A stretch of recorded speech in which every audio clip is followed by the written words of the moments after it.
अस्सलाम वालेकुम students. Last class में हमने बॉन्ड्स वैल्यूएशन का चैप्टर देखा था, that was chapter number 7।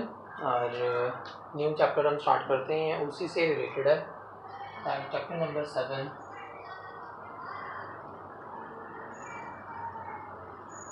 Stock valuation.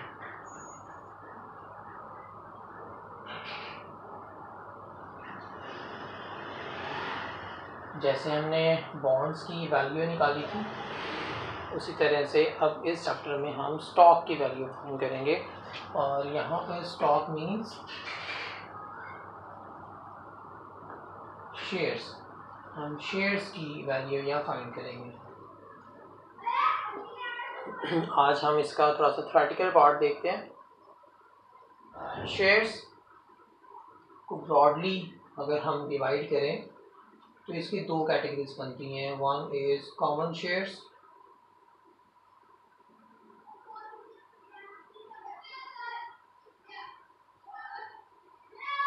and others are preferred shares।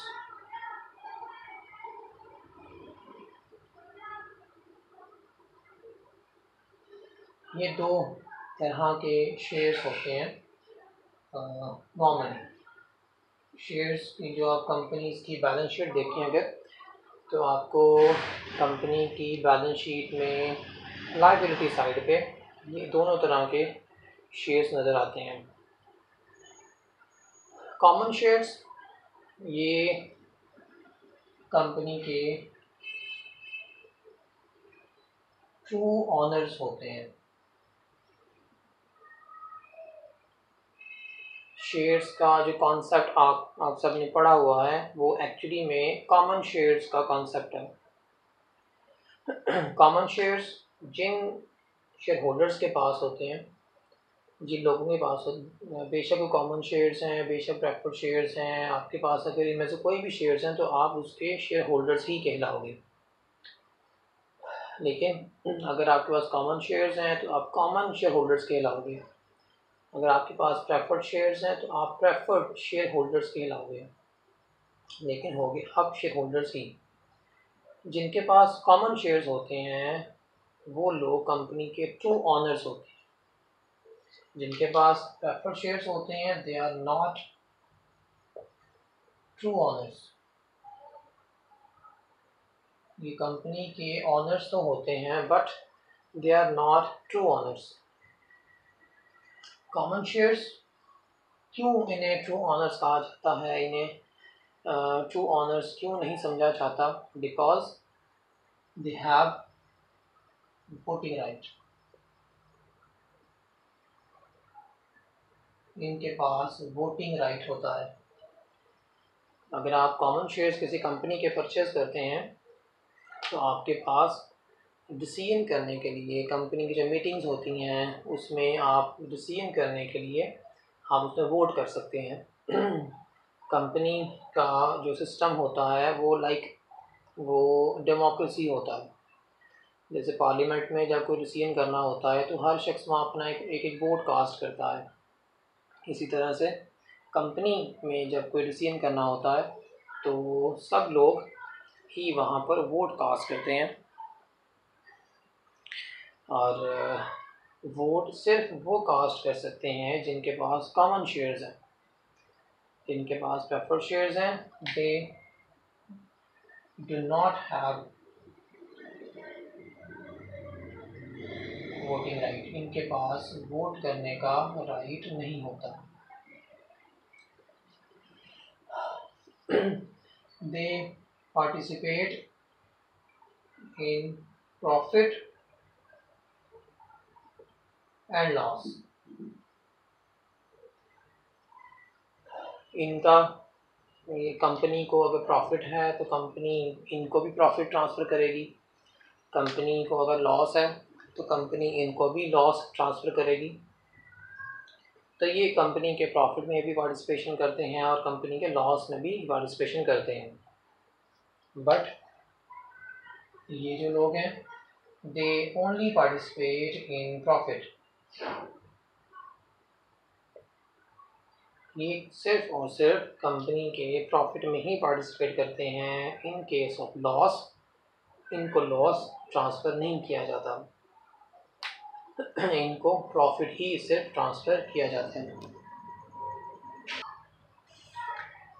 और इन केस अगर कंपनी को लॉस हो जाता है तो ऐसी कंडीशन में, और कंपनी इनको पे नहीं कर सकती, तो ऐसी कंडीशन में इनका जो प्रॉफिट होता है वो प्रॉफिट क्यूमुलेट हो जाता है।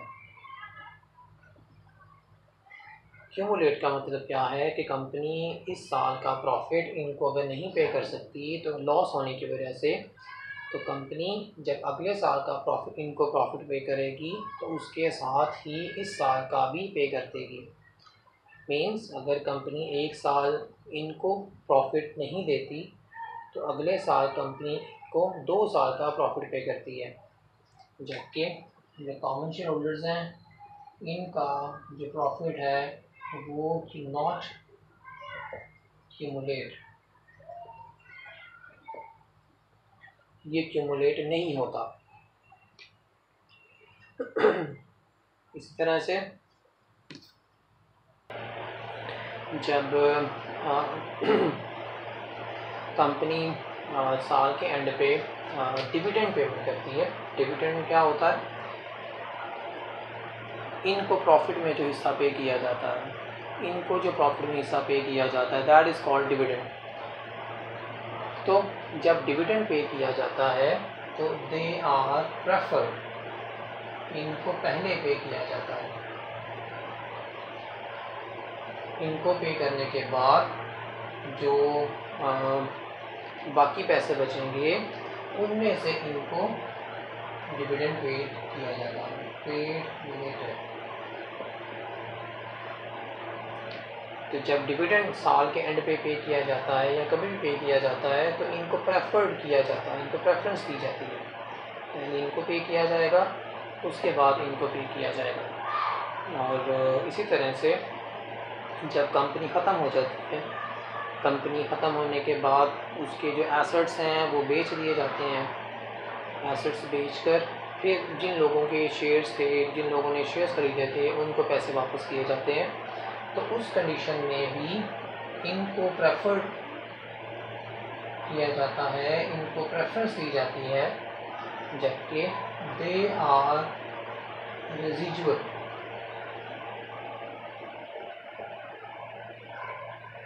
रेजिजुअल का मतलब क्या होता है कि जो पैसे बच जाएंगे वो इनको पे किए जाएंगे, अगर पैसे नहीं बचेंगे तो इनको भी पे नहीं किया जाएगा। लेकिन इनको लाजमी पेमेंट की जाएगी, इनको प्रेफर किया जाएगा। इनको पेमेंट करने के बाद अगर पैसे बचेंगे तो इन्हें पे किया जाएगा, अदरवाइज़ इनको पे नहीं किया जाएगा। रेजिजुअल का मतलब जो बच जाए, बचा हुआ हिस्सा इनको पे किया जाएगा। तो ये कुछ डिफरेंसेस हैं इनके दरमियान में। कॉमन शेयर होल्डर्स जिनके पास कॉमन शेयर्स जिनके पास होते हैं वो कंपनी के असल ओनर्स होते हैं, जबकि ये असल ओनर्स नहीं होते। इनके पास वोटिंग राइट होता है, इनके पास वोटिंग राइट नहीं होता। ये प्रॉफिट में भी हिस्सा रखते हैं, लॉस में भी हिस्सा रखते हैं, जबकि ये सिर्फ और सिर्फ प्रॉफिट में ही हिस्सा रखते हैं। अगर किसी साल नुकसान हो जाए तो इनको अगले साल कोई एक्स्ट्रा प्रॉफिट नहीं पे किया जाता, जबकि इनको फिर अगर इनको किसी साल प्रॉफिट नहीं पे किया गया तो इनको फिर अगले साल 2 साल का प्रॉफिट पे किया जाता है। सबसे पहले डिविडेंड इनको दिया जाता है, इनको प्रेफरेंस दी जाती है, इनको पे करने के बाद इनको भी फिर डिविडेंड पे किया जाता है। इसी तरह डिविडेंड की तरह से जब कंपनी सेल कर दी जाती है, ख़त्म कर दी जाती है, तो जो एसेट सेल किए जाते हैं उनके पैसे भी पहले इनको दिए जाते हैं। इनको पैसे देना लाजमी होता है। इनको पैसे देने के बाद जो पैसे बचते हैं, रेजिजुअल जो बाकी पैसे रह जाएंगे, उसमें से फिर इनको दिए जाएंगे। अगर पैसे नहीं बचते तो फिर इनको पेमेंट नहीं की जाएगी। तो ये कुछ डिफरेंस है इन दोनों के दरमियान में। हमने इस चैप्टर में देखना ये है कि जब आप स्टॉक मार्केट से कॉमन शेयर्स भी आप खरीद सकते हैं, आप स्टॉक मार्केट से प्रेफर्ड शेयर्स भी खरीद सकते हैं ब्रोकर्स के थ्रू। और स्टॉक मार्केट में आप देखते हैं कि एक शेयर की जो मार्केट प्राइस है, ब्रोकर आपको बता रहा है कि उसकी मार्केट प्राइस है सपोज ₹500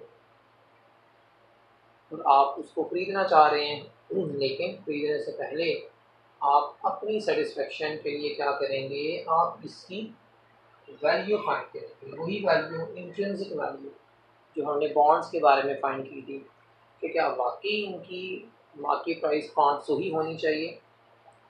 क्या ऐसा तो नहीं है कि इसकी मार्केट, आप इसकी वैल्यू फाइंड कर रहे हैं वो 315 निकल आए, तो उसका मतलब है कि वो मार्केट प्राइस उसकी बहुत ज़्यादा। तो इस तरह से मार्केट प्राइस, अगर आप प्रेफर्ड स्टॉक खरीदना चाह रहे हैं, उसकी मार्केट प्राइस आपको बताइए 1000, आप इसकी खुद से वैल्यू निकालते हैं और वो निकलती है 900, तो इसका मतलब है कि आपको महंगे सेल किए जा रहे हैं। तो अब ये वैल्यू कैसे फाइंड आप करेंगे लॉस से बचने के लिए? जिस तरह से हमने बॉन्ड्स की वैल्यू फाइंड की, उसी तरह से अब हम कॉमन शेयर्स और प्रेफर्ड शेयर्स की भी वैल्यू फाइंड करेंगे। फाइंड करने के लिए हमारे पास डिफरेंट मॉडल्स होते हैं। हम पहले प्रेफर्ड शेयर्स पढ़ेंगे, इसमें बस एक ही फार्मूला होता है, और उसके बाद हम कॉमन शेयर्स के बारे में देखेंगे। इसमें 3 मॉडल्स हम पढ़ेंगे फर्दर।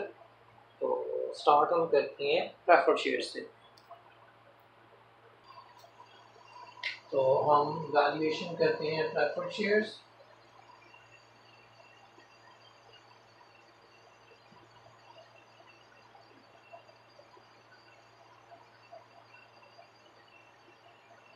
फार्मूला इसका सिंपल सा फार्मूला है, वैल्यू ऑफ प्रेफर्ड स्टॉक या preferred shares equals D over के।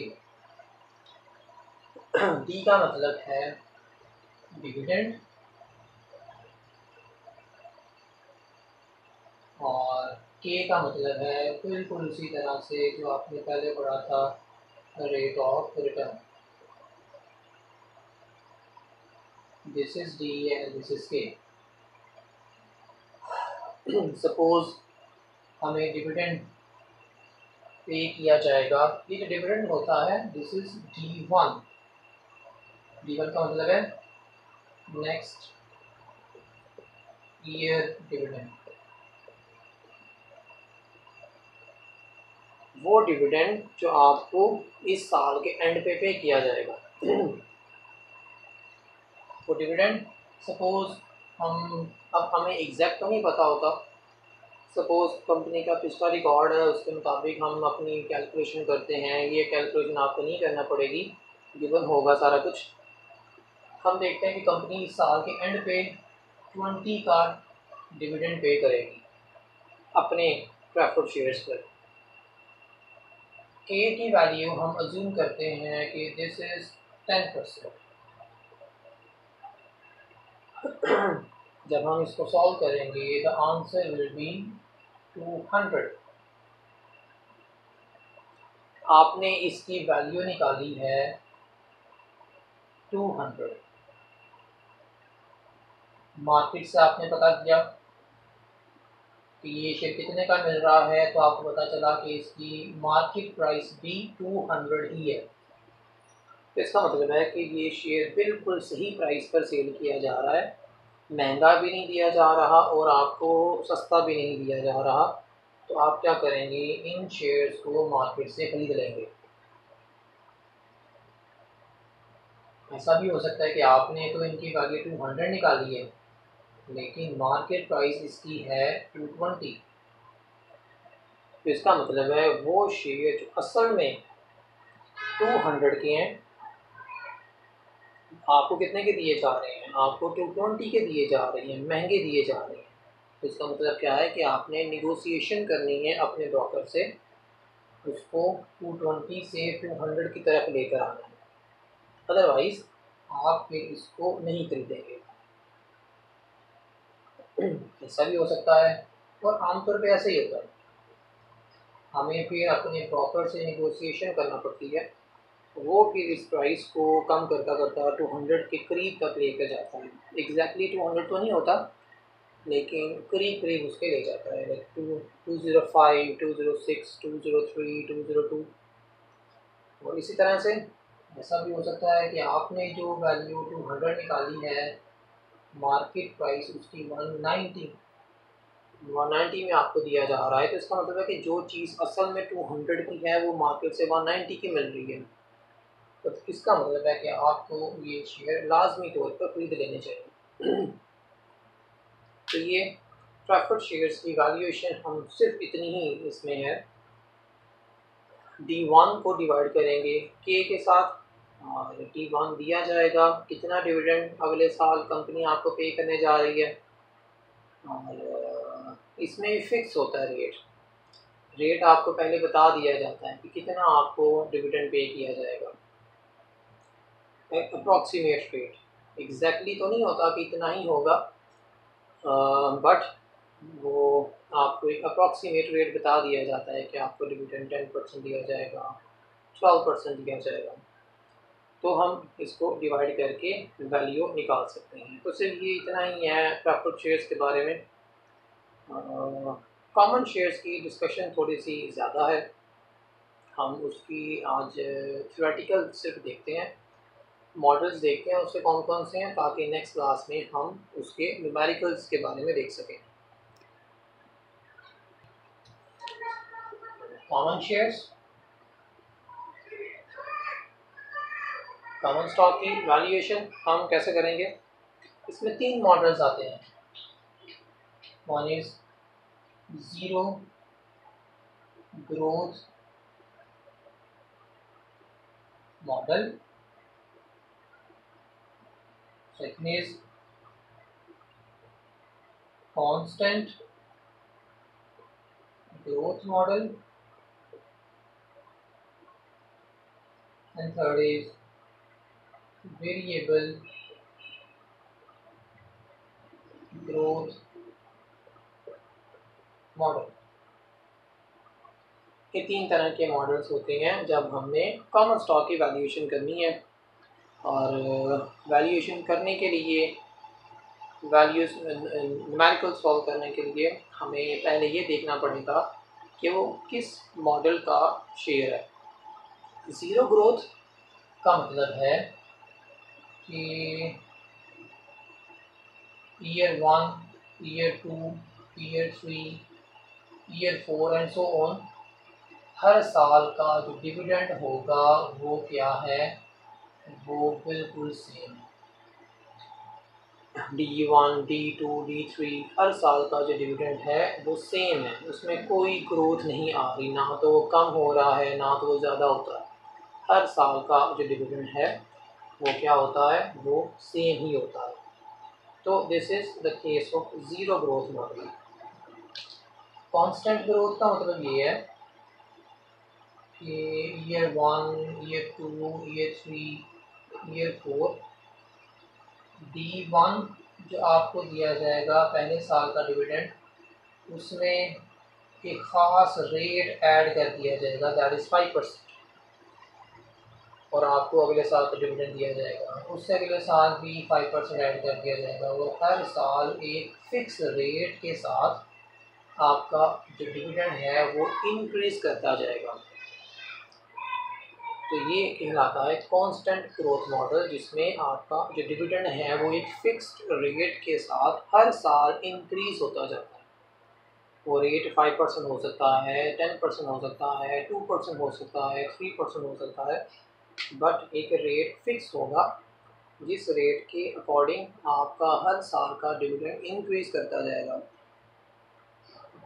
And the complex one is variable growth. ये थोड़ा सा कॉम्प्लेक्स है।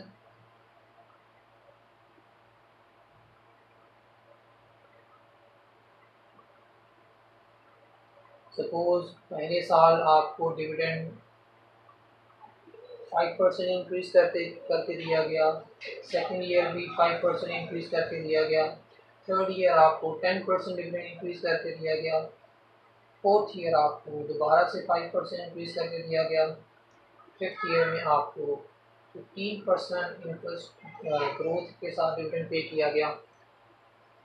तो देखिए इसमें डिफरेंट ग्रोथ रेट है, ग्रोथ का जो रेट है वो सेम नहीं है, हर साल का ग्रोथ रेट चेंज है।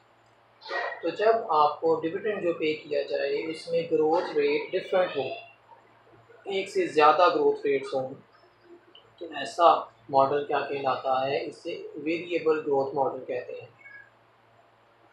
तो ये तीन तरह के कॉमन स्टॉक के प्रॉब्लम सॉल्व करने के लिए तीन मॉडल्स हैं। अगर कोई ग्रोथ रेट नहीं दिया गया तो वो ज़ीरो ग्रोथ मॉडल है, सबसे आसान केस ही है। अगर ग्रोथ रेट एक ही दिया गया है हर साल के लिए तो वो कांस्टेंट ग्रोथ मॉडल है, और अगर आपको एक से ज़्यादा ग्रोथ रेट दिए गए हैं तो वो वेरिएबल ग्रोथ मॉडल है।